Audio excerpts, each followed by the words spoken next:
Bom dia! Olha a gente aqui no café, né? Essa conversa com o Jay no café matinal, né? Saborosa. Vamos tomar um golinho? Já malhei, já fiz café, tudo de bom. Já inspirei, já expirei. Então estou prontinho para trazer do forno essa historinha de hoje. E assim, as últimas historinhas do café passaram de 15 minutos e eu não pude partilhar também no IGTV. Então assim, deem uma olhada no ASK, JJAY, no café. Coloquem isso no Google que aparece logo lá e vocês conseguem acessar o canal e ver os outros vídeos que passaram de 15 minutos, porque eu não sabia, né? E aí quando eu fui tentar também partilhar no IGTV, os que passam de 15 minutos não é possível. A plataforma não aceita. E assim, a historinha de hoje, da nossa conversinha do café, é também de uma viagem. Uma das viagens para a Europa, ainda lá nos 90, né? E essa, na procura de passagens mais baratas, eu procurei aquela que era, eu tinha férias e eu pensei, viagem longa é melhor porque eu conheço mais, me divirto mais. E aí o que eu fiz? Eu comprei uma Salvador Rio, Rio Assunção, Assunção Dakar, Dakar Madrid. Era uma ida para a Europa by África, né? Passando pelo Senegal. Maravilha! Uau, vou passar na África, vou conhecer um outro continente, tudo de bom, né? Para quem está viajando, para quem gosta de viajar, uma aventura. E aí vamos nós. Começa a viagem, eu tinha uma conexão em Assunção, troca de avião. E aí uma amiga que estava do meu lado, ela brincava e dizia que os aviões da paraguaios era tipo um pau de arara, que eles carregavam até cachorro e gato dentro do avião. Brincadeirinhas. E aí a gente chega em Dakar. Em Dakar foi uma experiência uau! Eu tive a sorte que na parada no Rio, né, antes de ir para Assunção, entra uma carioca que falava francês e senta do meu lado. Essas coincidências da vida, esses não planejados que quando se materializam e que é bom para a gente celebra. Então essa menina senta do meu lado, falava francês, e aí quando a gente chega no Senegal, os senegaleses falam francês, né, uma ex-colônia francesa, então a língua nativa, uma das línguas é o francês. E aí foi bom porque nessa outra conexão, que a gente trocava de avião em Dakar para depois seguir para Madrid, eu pude interagir um pouco entendendo, porque Bia traduzia dentro do aeroporto.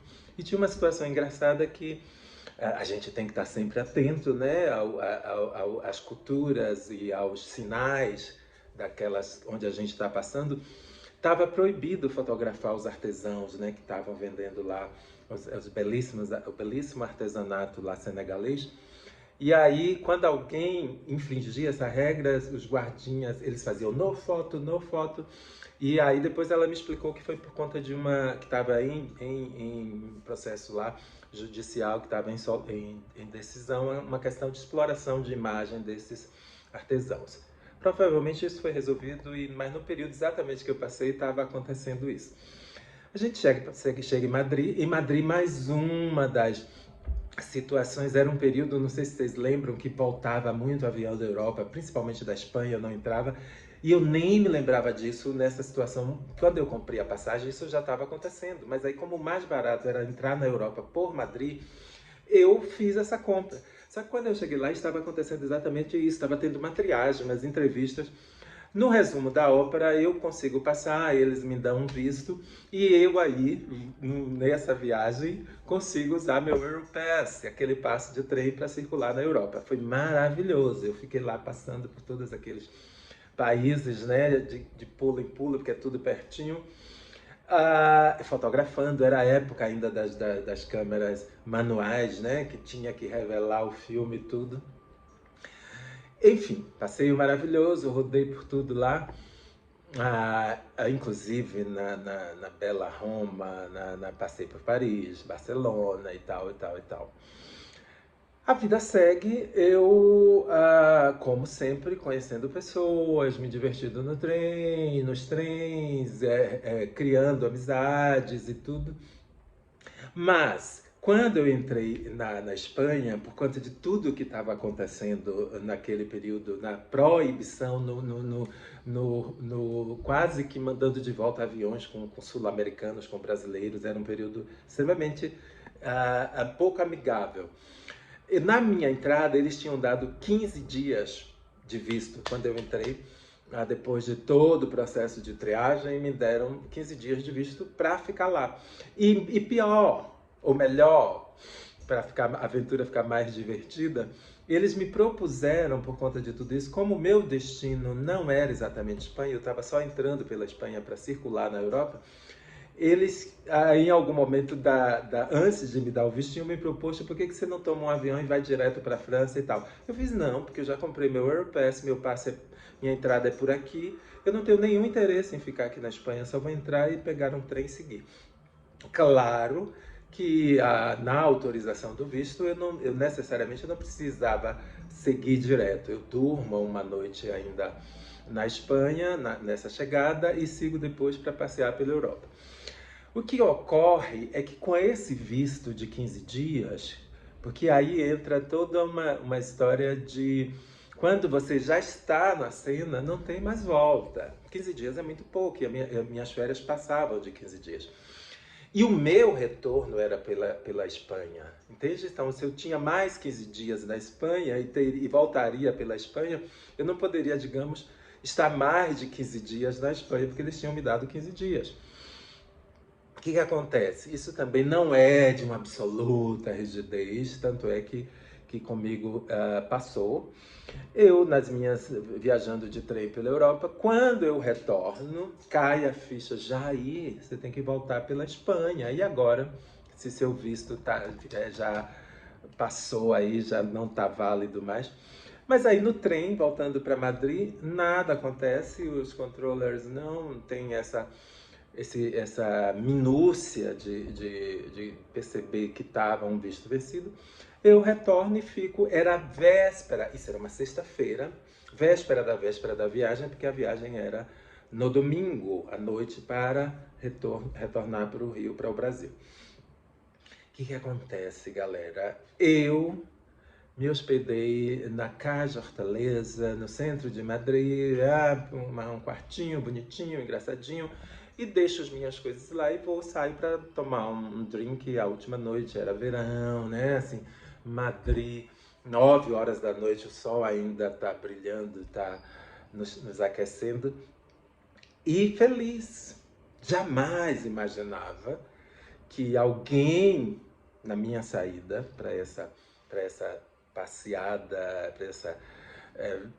para tomar para tomar os drinks, alguém entraria no meu quarto, nessa pousada, nesse pequeno hotel, e levaria meu passaporte, as últimas pesetas, eu acho que eu estava assim com torno de 5.000 pesetas, e a minha máquina fotográfica com as últimas fotos.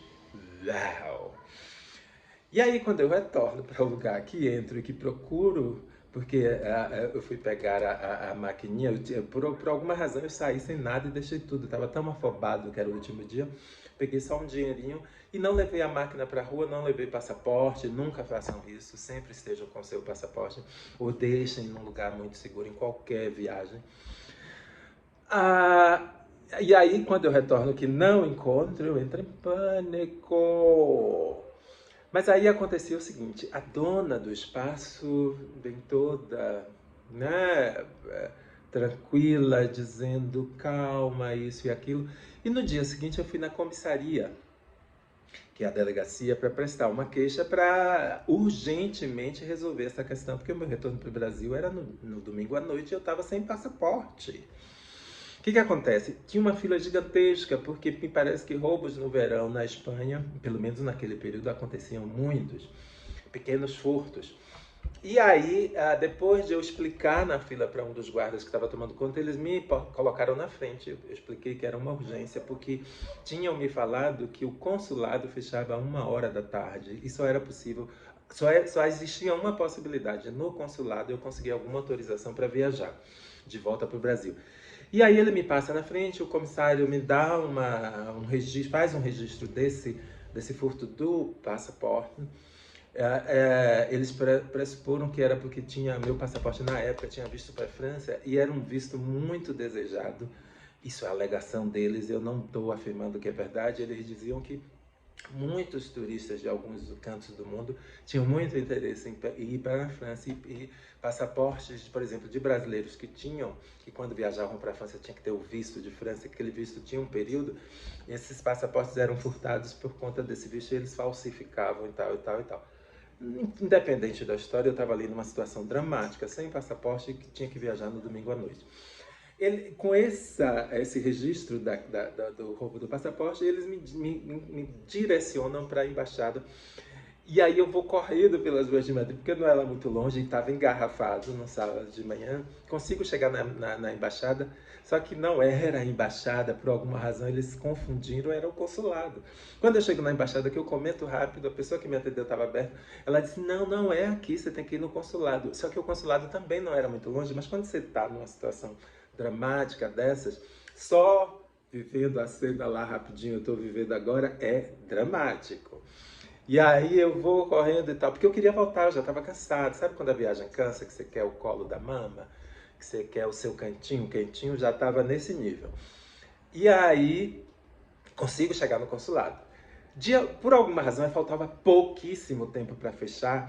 Era assim, tipo, faltando meia hora, 20 minutos. E essa porta não estava mais aberta.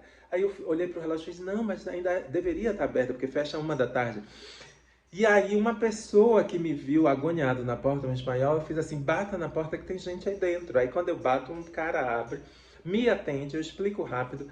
Esse cara, na hora eu estava sem grana, porque tudo foi corrido, o consulado acabou me dando um dinheirinho para fazer uma foto, porque eu precisava de uma foto, nesses lambe-lambes de rua, chamei de lambe-lambe, mas era uma coisa meio digitalzinha, que você entrava e fazia automaticamente a foto.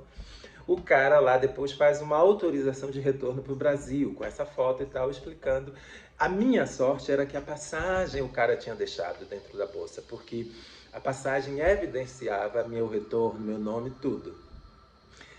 Resumo, o documento é feito e aí eu aguardo. Aí eles me deram um valor lá, não me lembro agora, um valor pequeno em pesetas para esse período, e aquele documento só valeria para a viagem, mais nada. Eu resolvo, acalmo, dou aquela respirada. Eu nem era assim tão... Eu era pouco adepto ainda dessas questões da meditação. Era uma coisa de um período que eu estava... Talvez eu já carregasse em mim. Mas me acalmei lá e tal e fiquei. Acho que aproveitei da melhor forma ainda esse sábado e o dia do domingo até o chegar no aeroporto. E no aeroporto, você vê como as vidas às vezes fazem assim umas vírgulas, dá uns sustinhos. E aí no aeroporto, quando eu dou o documento que tá não sei o que, não sei o que, aí a menina faz assim, ai senhor, infelizmente teve overbook, não tem espaço mais no avião. Aí ela fez, eu tô brincando com você, eu tô vendo essa cara, seu desejo de sair dessa cena dramática, meio que isso ela falou. E aí eu volto, né? Entro no meu aviãozinho, volto. Uau! Nunca foi bom respirar. Quando eu chego com o cheiro do acarajé e esse ar puro de Salvador, foi um dos momentos mais aconchegantes pós-estresse viagem. É lógico que isso não apaga tudo de bom que aconteceu, que está aqui nas entrelinhas, mas vocês usem a imaginação. Muitas coisas divertidas, porque era verão na Europa, aconteceram, você vai viajando de trem, é tudo de bom.